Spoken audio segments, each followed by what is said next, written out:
Hello there, my name is Caitlin Lee, and this is my first video of 3D modeling.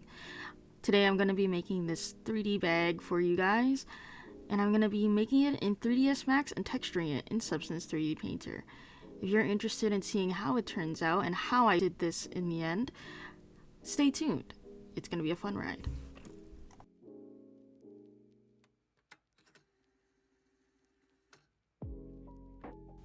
First, I started off by trying to find the reference that I wanted for this model, but it turns out it takes a lot more to find a reference that you like.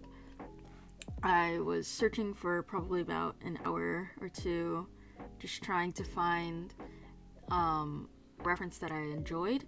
At first, you can see I was looking at chests. Eventually, I moved on to props for adventure games, and then I fell down a rabbit hole, and that was fun. As you can see that I'm still looking at chests. I didn't want to overwhelm myself with the amount of work that I would have to do, but at this time I wanted a challenge, so you could see that I was looking at a telescope, but that telescope was way too easy. It's literally a cylinder. I decided against it. Although I want a good texturing challenge, it was a difficult process to try to find something with a complete balance that I wanted.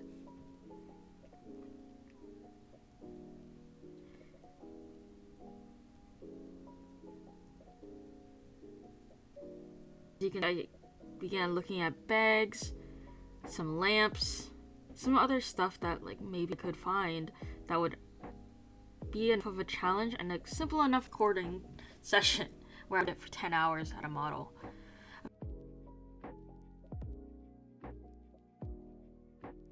Eventually I did find this bag and I was pretty happy with the result. I decided, yep, that's a good enough challenge. And then we load Max.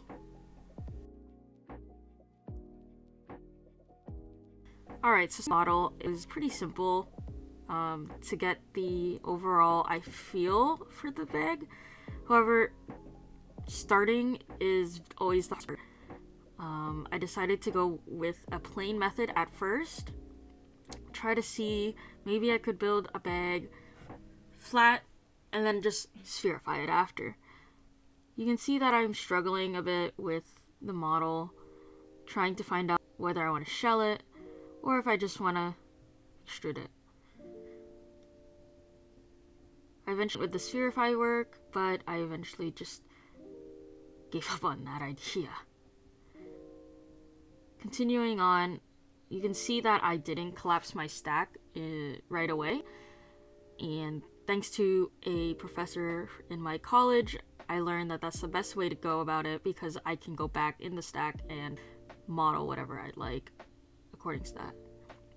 I eventually used the freeform tools and the retopology to create what I like for the final bag. You can still see that I'm struggling a bit with the final project, but in the end, I ended up freeforming a lot and collapsing my poly so that way I could get the shape that I wanted.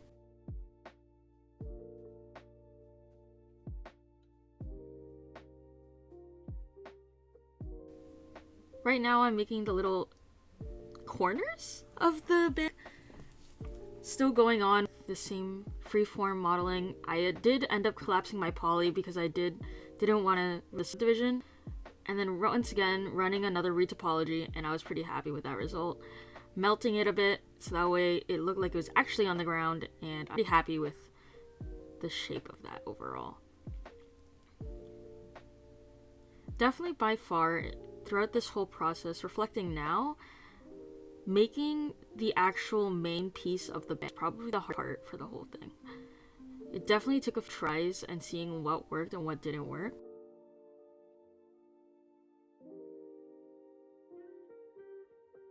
In the end, what I got, what I'm pretty happy with. Right now you can see that I'm making the opening of the bag, and following the reference, you can see that there are little edges and divots within the actual opening.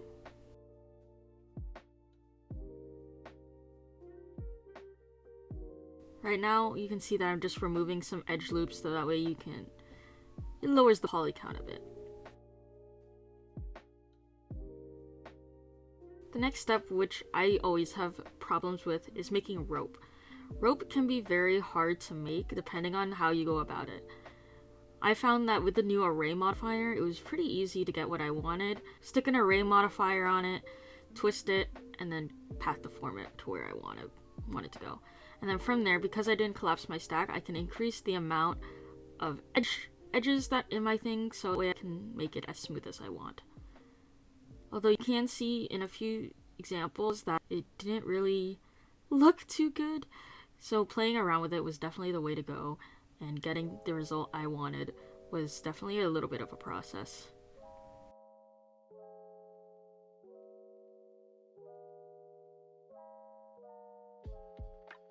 Unwrapping for the cylinder was pretty easy, considering the fact that you just turn on the generate UVW mapping. I didn't really have to worry about the twist in it all. However, it is an important thing to note that you make sure that checkbox is clicked. Right now I'm making the patch that is found on the front of the bag. I decided to select one of the faces that was already on the bag and just go from there. I just found that it was easier to stick it to the surface as opposed to just using any other plane. Another thing that I could have done was use the retopology tools and draw it on manually. However, I kind of like how I went about this. Next, I'm making the little strings that go onto the patch. I did end up using a tube and just slicing it, but I'm sure there are other ways that you could have went about it using splines or any other model. However, I decided to use this technique because I got the curve that I wanted. I ran a turbo smooth over it, and I just deleted the faces that I didn't need once I was done with that.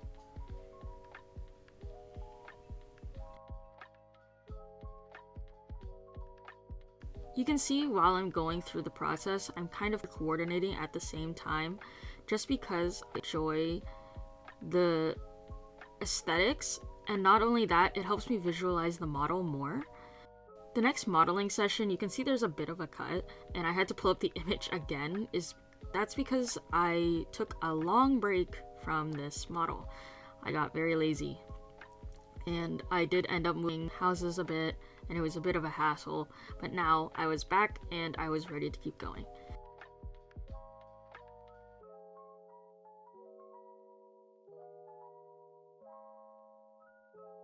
So you can see that the chamfer modifier kind of moves around where it wants to chamfer, and I just had to play with the angles a bit for that one. Next, I'm making the little rock or stone for the bag.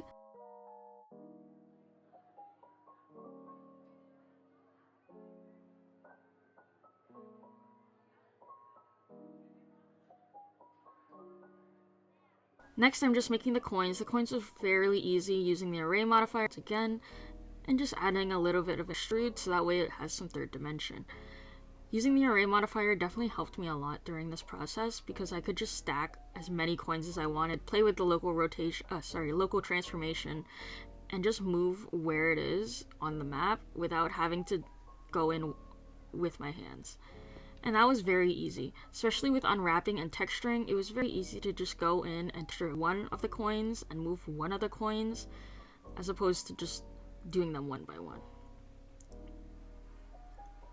As you can see here, I'm starting to collapse everything and unwrap them. Unwrapping is definitely a therapeutic thing for me because I enjoy just sitting down, turning off my brain, and just letting my hands do the work. You can see that unwrapping was fairly easy because I had unwrapped on the way, and a lot of the objects were very simple, so unwrapping was a breeze. Another thing I need to mention is setting my smoothing groups. Smoothing groups can help so much when making a model because it is how the light reflects onto the model. If I had very hard smoothing groups, then it would just make this model look very low poly, and although it is low poly, I did want to reflect that it is a smooth model. And right here, you see I'm just trying to collapse all the UVs into one map. You can see that I'm struggling a bit moving all the coins because I didn't want to model texture each coin individually, so I wanted to have them overlapping in the UVs, so that way it was easier to texture in Substance.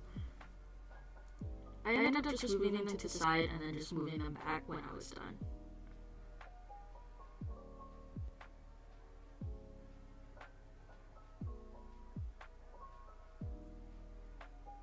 Lastly, just centering the objects, exporting it, and I was ready to texture from there.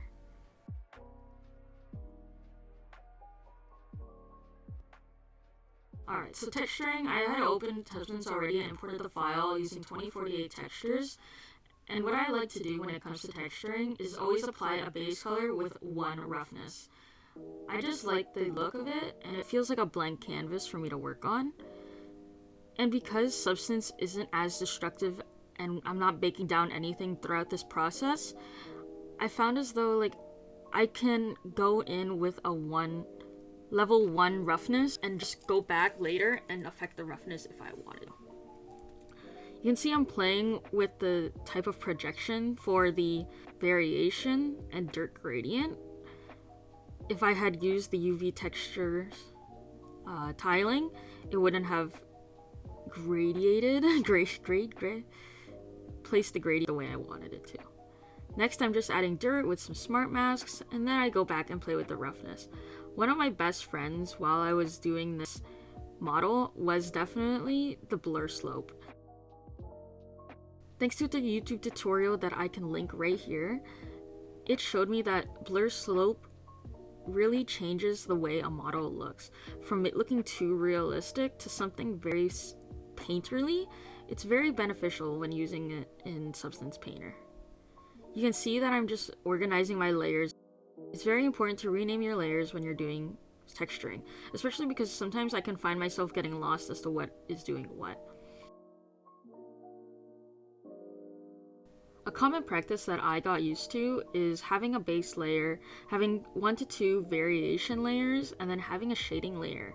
Shading layers just add that extra painted in texture, while the variation layers allow for some variation in the textures.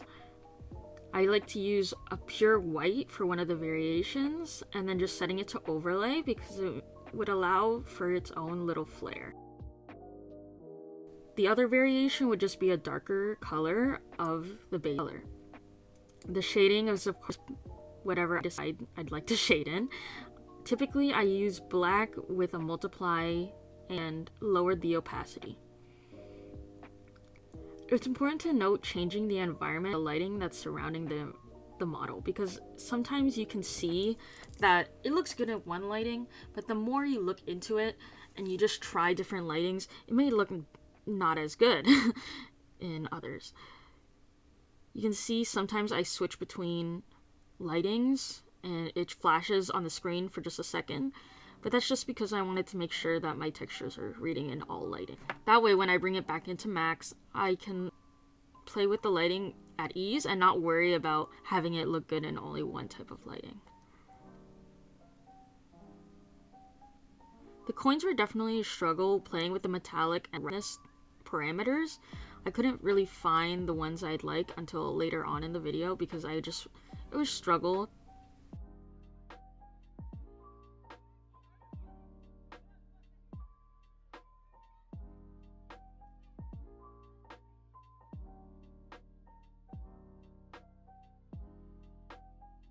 The rope also had a lot of struggle in my department just because I couldn't get the colors that I wanted, and it wasn't reading the way I expected it to. You can see later on in the video I start to add texturing and a bit of fibers into the rope. That way it reads as a rope and not just a random cylinder.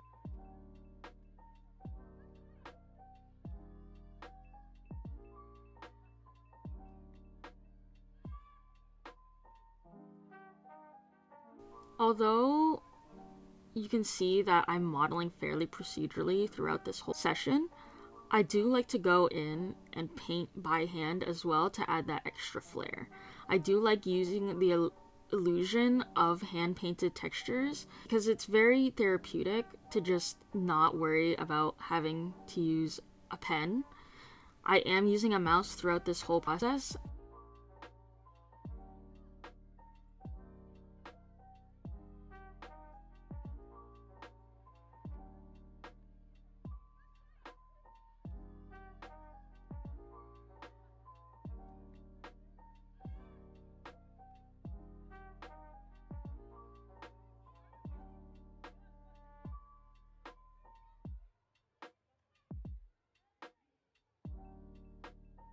Number 4 on the keyboard triggers the UV selection, and that really helped me in this process as I got to select the shapes that I wanted in this stone model.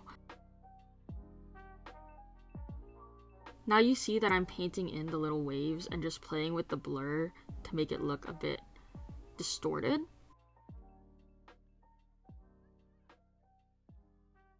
Slowly adding in the fibers that I imagined beforehand. Nearing the end of the model, I started to touch on the patch and how I wanted it to portray. I ended up just using the same steps that I used for the bag and just slowly applied it onto the patch itself. Same thing with the rope and the stitches that were on the patch.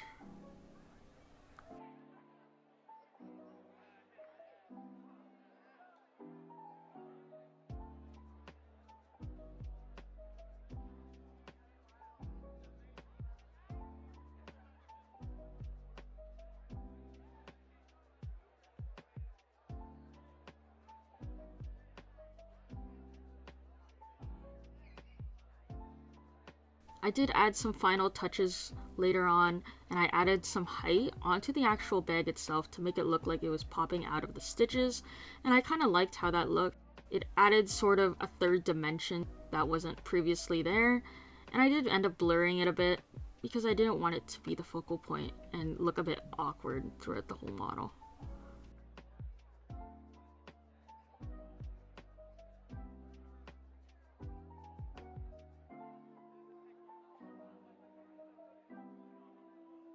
And that was it for texturing. I didn't really bake down many of my height maps or my normal maps. I'm not really worried about that as it was such a simple model. Exporting the textures, I only worried about mellowness, roughness, obviously the base color, normal, and height. Bringing this back into Max, I am excited because I love lighting. It is lately something that I have been getting into, and it definitely was a struggle at some point in my artistic career. Plugging in all the texture maps and slowly seeing everything come to life is very amazing for me. You can see that I'm adding in the HDRI map. I tend to like using an HDRI environment, changing the custom background so it's not too distracting, I would say. Adding a matte shadow plane, and then working with 1 to 2 lights.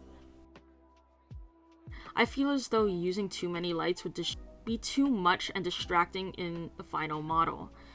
In the end, the lighting is supposed to complement the model, not so much take away from it.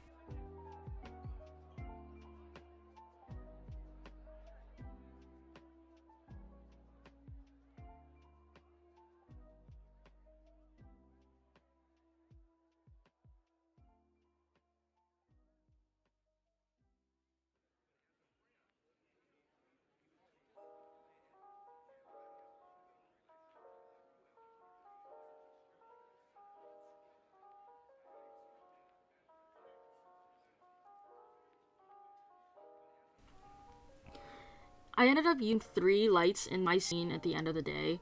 I ended up using a back rim light, which was blue, to add a little bit of a contrast.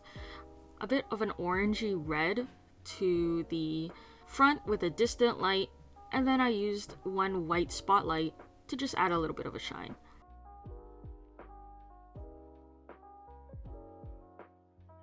The active shade was lagging down my computer a lot, so I ended up just popping it up in the corner just for you guys to see.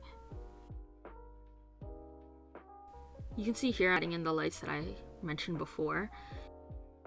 You can see that lighting takes a while, especially for standalone models like this.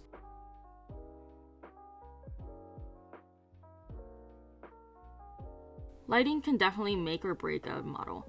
I definitely learned my lesson with that, especially when I was modeling buildings before. I did want as many shadows as possible, but that made everything blown out and very light. You can see right here. I definitely learned from that lesson, and I've been working on it ever since. And ever since then, I've been working on making my lighting more subtle, yet attention at the same time. Nearing the end, you can see that I'm adding the white spotlight just for a little bit of a shine in the model. I felt as though it was too red, too blue. I wanted a bit of white in there.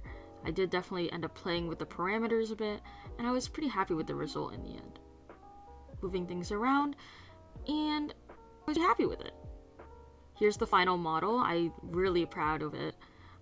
Definitely a lot of work going into this. I was very excited, very ambitious, I would say, but I'm happy with the model that I was able to make in the end.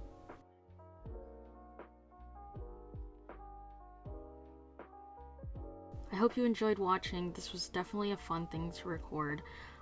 I have never really recorded my process before. It definitely lagged down my computer quite a bit, but it's something that I'm getting used to. I hope you enjoyed.